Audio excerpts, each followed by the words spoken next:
online at seclosounds.org.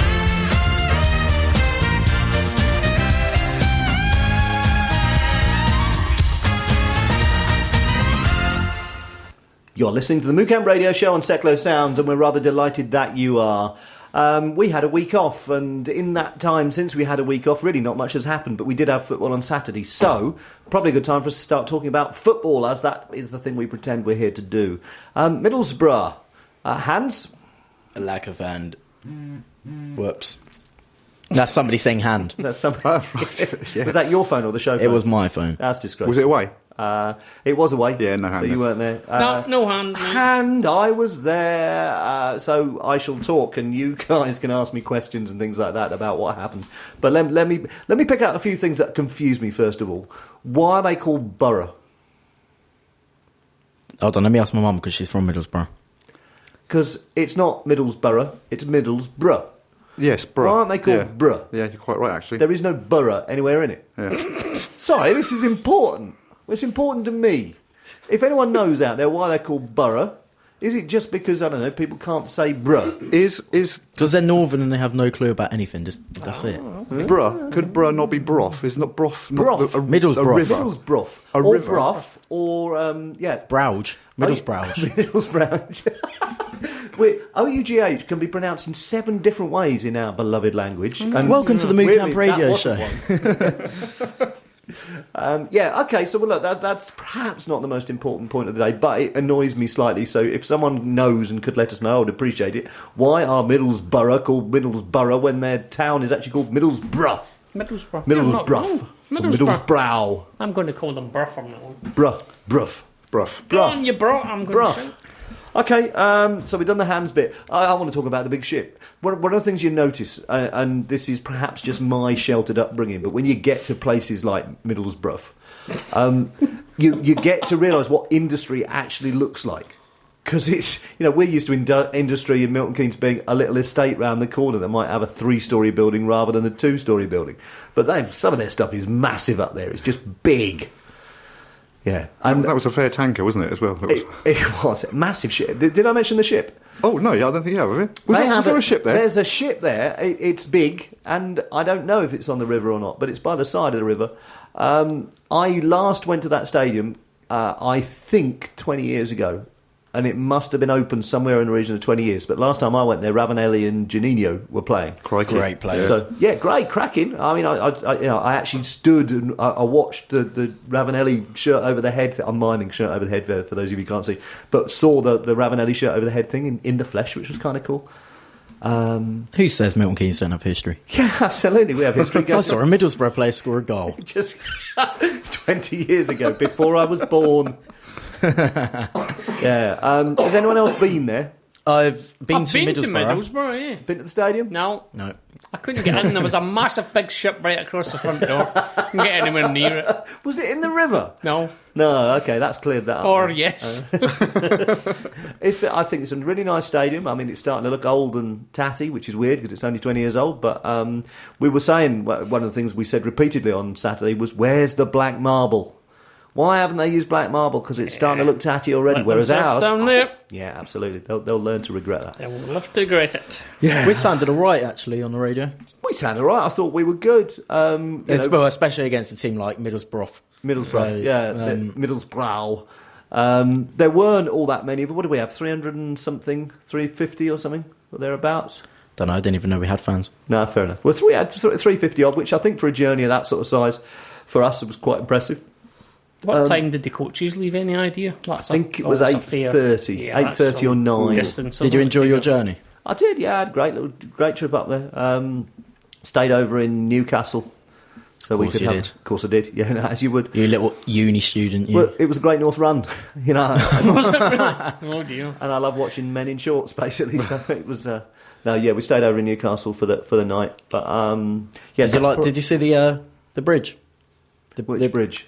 The Transporter Bridge? Yeah, that one. No, I have no idea what it is. I heard of it when I got home. What is it? It's a bridge. What makes it different? That divides Middlesbrough from the other boroughs. Okay. such as England. So is it just a normal bridge, or is it? It's a suspension bridge. Oh, we'll but talk about football-wise, we're looking at you. You're the only one who went. Yeah, I'm just trying to remember. It was a long time ago. I thought we played really well, to be honest. I've not heard many people saying that, but I'm an optimist. But I think, held them at bay for 70 minutes relatively well. I think had it not been for a really fantastic finish. Yeah, that was a good from goal. the Seen it on the person telly. they seem to call Stewie Downing. Not Stuart, Stewie. If there's anyone listening who is a Stewie, I'm sorry, but I'm going to insult you in a minute. Stewie's not a man's name. My cousin's called Stuart. Well, Stuart's a great name. Not knocking Stuart. It's if you're publicly calling yourself Stewie. Stew's all right, but Stewie's just wrong. Stewie's that kid off that cartoon, isn't he? He is. That kid Stewie, is that the one? That's the one. Stewie, it's called. Anyway, thought we held them out well for 70 minutes. I actually think, we hit the post just before that. I think had we got that... It was Church, wasn't it? It was Church, yeah. I think we may well have actually stolen the points. It would have been a bit of a theft, but I think we might have done it. I also think had Mr McFadden not had a moment of madness and given the ball away for their second... I've seen that on the telly as well. I think we'd have got a point from it. But it shows... I know it's like a cliche, but it's a massive gulf in class when they've got like Stuart Downing and David Nugent, and we've got Church and Gallagher, who are as likely to score as a dragon blowing the candles out on a birthday cake. I got to be honest, just like. I thought you were going to say they're as likely to score as a dragon, which would have been good enough. I mean, I was up the horses. Whatever and I had follows it on. that sentence is okay, isn't it? Yeah. I had it on, and I made a point to listen to this, and Luke Ashmead mentioned Will Grigg more than he actually mentioned Gallagher. He mentioned Gallagher twice in the first half, and the second time he mentioned him was to say that he didn't think he was good enough to play with the and I'm not joking when I say that. The other thing he said, and he said it again last night, was about Dave's kicking. If he's constantly going to kick that ball out, like he did on Saturday and he did last night, there's constantly going to give the possession back to them. That's just how it is. I tell you what, something should be worked on that, because that's a glaring mistake that he's apparently according to a lad called Dan who once used to be on the show or something like that. Dan Litton. Familiar I've never really heard of him. Dan the lavatory man. No, not right. That's a film, that is. No, he's not really. Is that little cartoon with Stewie in it? He's not really. And Dan, the lavatory men. He's not really important. He doesn't really put his name out there, so I don't think he's not listening tonight. But he was saying that actually on Saturday the kick-in was better, but then last night it was whatever you heard about it was nowhere near that bad. Because it was worse in person. It was disgusting. I'm disgraced. I'm the negative one. You keep your negativity to yourself. You didn't go to Burnley. Matter of fact, it was the first time ever where I felt like saying to a member of staff, I know we'll get to this in a minute, but I was behind Paul Hild, who sits behind the goals, and I normally just leave them to their, like, if you see them out and about, you say, why aren't you playing so-and-so? Never normally one of them. I nearly said to him, can you just tell Dave to kick straight? Yeah. And I don't know what it was like on that bit of music again. But no, it was, I heard it was all right on Saturday, but... I've written it down in my notebook here, that he Real paper, specifically, Luke has specifically mentioned that it was appalling. I'm a whole lot more relaxed about it than a lot of people. Cause the kicking or the overall performance? The kicking. I just because I think that we only do it when we can't play the ball out. And he has a one route which is to try and get that ball to Louis, and he just doesn't get it all the time. But it's a safer way. I think he's briefed to essentially say this either goes on Louis' head or it goes out. Because it actually slows it down coming back. Yeah. I think it's only ever done when we can't play the ball out, and I think it's a very well crafted, thought out, though frustrating thing. Well, I admire you for that. Like, told you I was an optimist. Scenario, because I just think his kicking's just rubbish, to be quite honest with you. Mine's is a lot more concise, but I think it's more to the point. I mean, I didn't go to the match. I've seen the highlights and that, and I thought. We actually looked all right. The bit of play leading up to Church hitting the post, that was beautiful. And it was just wish it went in. I heard it was decent play over the radio, but like they were saying afterwards how decent it was. But I didn't think it was that good. Spencer's that was Jordan, wasn't it? Yeah. His bust of pace and it was just fantastic. And if Church had pulled that off, I think that would have been amazing. A scrappy goal's good enough, but if he can score a fantastically worked goal, I think that would have done his confidence a world of good. They're playing good stuff. He didn't score though, so... No, Well, my take on it, I'm listening to the whole game on Saturday, much to the annoyance of my wife, I must say. But we held out for 70 minutes. Now, Middlesbrough's probably Middlesbrough is probably the hardest test we've had so far. There's a huge, huge void between League One and Championship football. Do you think our fitness levels are there yet? Do you think we've got the extra 20 minutes in us to compete? I'm not sure if it's fitness. Perhaps it is. I hadn't considered that, but I'm just kind of thinking that you can't hold out forever. Perhaps, but, yeah, I think there is. Concentration and communication seems to be a bit of an issue a few times this year. We've passed the ball pretty well. I wouldn't say that our passing's been worse than last season even, but there have been times where one player, Simic Rovers for example, would go to make a pass right, but the player wasn't in the position, whereas left of him there was a player in a position to make the pass. And it seems that these things are on a training ground, but they're not replicated on the pitch. Well, they were saying that could be because we're training with ourselves, though. Before the game kicked off, that there was the training at Woughton. There was 6. The 6 players out. You can't take 6 players out of your squad and expect to be. That's a massive problem. Do you know what we should do? Look at some of them are. I've just thought of something. What have you thought of? You know Pete, don't you? What? Me and Pete are very close. He should build Pete who? A training facility. See, no one's considered that yet. You're not wrong there. Because Guess what the I was thing reading was, before we left the house? those 6 players that were out, I mean, who'd be out? Cropper, Reeves... Cropper, Reevesy, Pottery, Potsy, yeah. Pottery.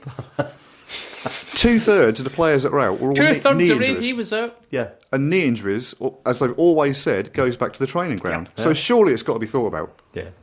Okay, listen, I'm going to move on because don't you worry about that? He knows. Yeah, he knows whatever we're talking about. He does. You are listening to the MooCamp Radio Show on Thekla Town, and yes, that's enough of Middlesbrough. We shall move on. What's coming up next, sir? Right, in the next bit of the show, we'll see how you're doing with the roundabout of the week. We'll bask in the warmth of the footballing community with Franchise Watch. We'll learn more about the language of that there youth of today, and in the lexicon of chav, which is that bit I've just said, and we'll check up on last night's match against Burnley. Thank you very much. This just in, following the rather interesting approach to customer service and general fairness displayed by Burnley Football Club in their ticketing policies this week, MK Don's business supremo, Andrew Call Me Andy Cullen, announced the latest in his sensational series of Big Days Out. Whenever the hell Burnley come down to our gaff, has now been designated as showing it how it should be done, Big Day Out. Anyone travelling down from Burnley will be treated to exactly the same hospitality as we give to our own fans. More on this once we've rewritten our own customer charter, just to remove any gross hypocrisy.